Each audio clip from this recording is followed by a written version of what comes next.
On this episode of the channel for the recently deceased, I'm checking into the gray ghost herself, the Queen Mary in Long Beach, California. Now I know what you're asking yourself. What's so scary about a retired cruise ship? She's a hotel now. She does brunch. Well, before she was a floating Marriott, she was a World War II troop ship that carried 810,000 soldiers, accidentally sliced through a British cruiser, killing over 300 men, and has logged more paranormal reports than some dedicated haunted houses. And tonight, I won't be the only dead guy on board. Anchors away.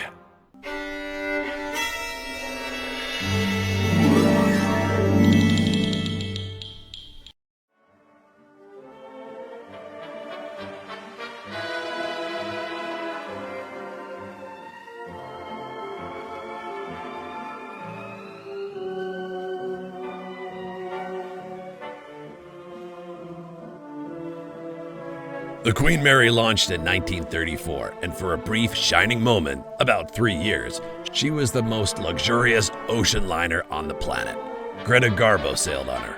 Bob Hope sailed on her. The Duke and Duchess of Windsor sailed on her.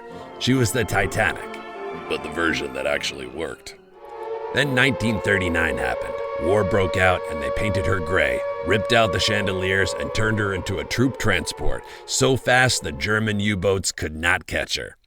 That's why they called her the Gray Ghost. She moved alone at top speed, zigzagging across the Atlantic, and on October 2nd, 1942, that speed became a problem. But we'll get to that later.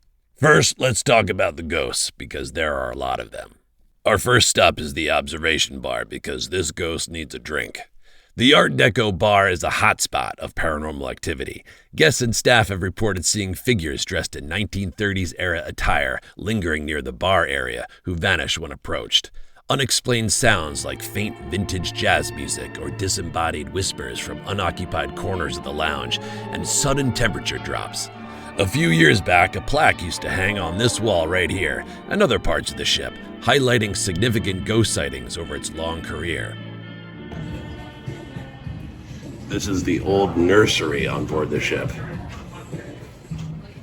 Yeah, pretty creepy.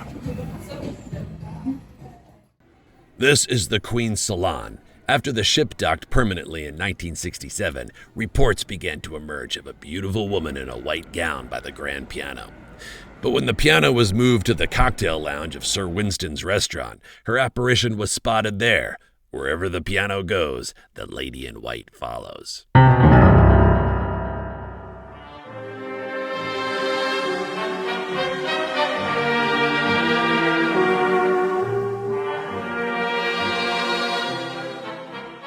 This is Stateroom B340. This room has been closed for years at a time because the complaints were so consistent. Walter J. Adamson, a passenger, died in this room in 1948. The ship says it was natural causes. The people who have stayed here since say otherwise. Guests report the sheets being pulled off the bed in the middle of the night, faucets turning on by themselves, the temperature dropping 20 degrees in seconds. Shadow figures at the foot of the bed. One couple woke up to find their luggage had been unpacked. Not stolen, not thrown around. Unpacked. Folded. Like someone was settling in. And as a ghost myself, I feel like I should have some professional courtesy. Like if you're gonna haunt my room, at least introduce yourself first. Alright, checking in the room now. Here we go.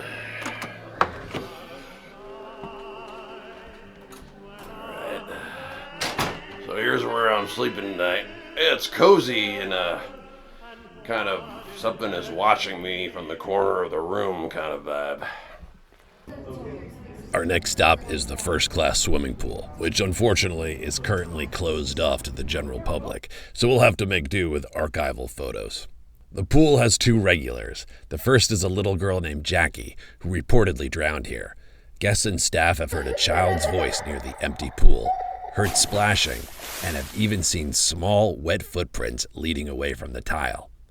The second is a woman in 1930s swimwear who appears near the changing rooms, dripping wet, and then vanishes. Now, I'm gonna level with you. A ghost in a vintage bathing suit is significantly less terrifying than it should be. It's hard to be scared of someone whose swimwear looks like it weighs 40 pounds when wet. Now that I've found a relatively quiet spot, I want to tell you about the single worst thing that ever happened aboard this ship. It was October 2nd, 1942. The Queen Mary was carrying 15,000 American troops across the Atlantic Ocean. Roughly the population of a small city crammed into a luxury ocean liner meant for 2,000 passengers. She was sailing off the coast of Ireland with an escort. One of these escorts was the HMS Curacoa, a British light cruiser. The Queen Mary was zigzagging to avoid German U-boats, which was common procedure. But the Curacoa's captain misjudged her turn, and the two ships converged. The Queen Mary, all 81,000 tons of her, moving at 28 knots, struck the Curacoa amidships and sliced her right in half. The Curacoa sank in minutes. 338 men went into the water. The Queen Mary had a gash in her bow the size of a truck, but she was under strict orders not to stop. If she stopped, she'd be a sitting duck for the German U-boats. So she kept sailing, 15,000 soldiers on board, 338 men in the water behind her. Some of them were sucked into her propellers. Only 101 men survived. When the Queen Mary finally docked, her bow was still embedded with the steel from the Curacoa. Crewmen described it as a ghost ship pulling into port. Gray paint, battle damage, and a piece of another ship still hanging off the front, like a receipt for something terrible. This is where most of the paranormal activity on the Queen Mary originates. If you ask the serious investigators, the engine room, the bow, the places closest to the impact, people hear screaming below decks. People hear pounding, men trying to get out. The ship has been haunted since 1942, before it became a hotel, before it was permanently docked. Crew members during the war reported it. That's not tourism marketing. That's 80 years of the same reports from people who never met each other. And here's the thing about the Queen Mary I never fully understood until I came on board. This ship isn't just haunted, it's a monument. Not a monument that anyone designed, but a monument that happened by accident and by war. 810,000 soldiers crossed the Atlantic on this ship. Some of them were only 18 years old. Some of them never came home. Sir Winston Churchill signed the D-Day plans in one of these staterooms. She carried wounded men. She outran U-boats. And now she sits in Long Beach, California, and people take selfies on her decks and order cocktails in her lounge.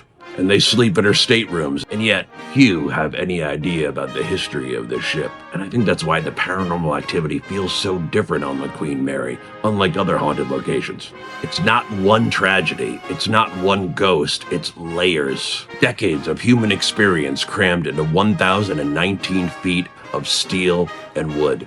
The Queen Mary is a floating graveyard, a war memorial, a luxury hotel, and a tourist attraction.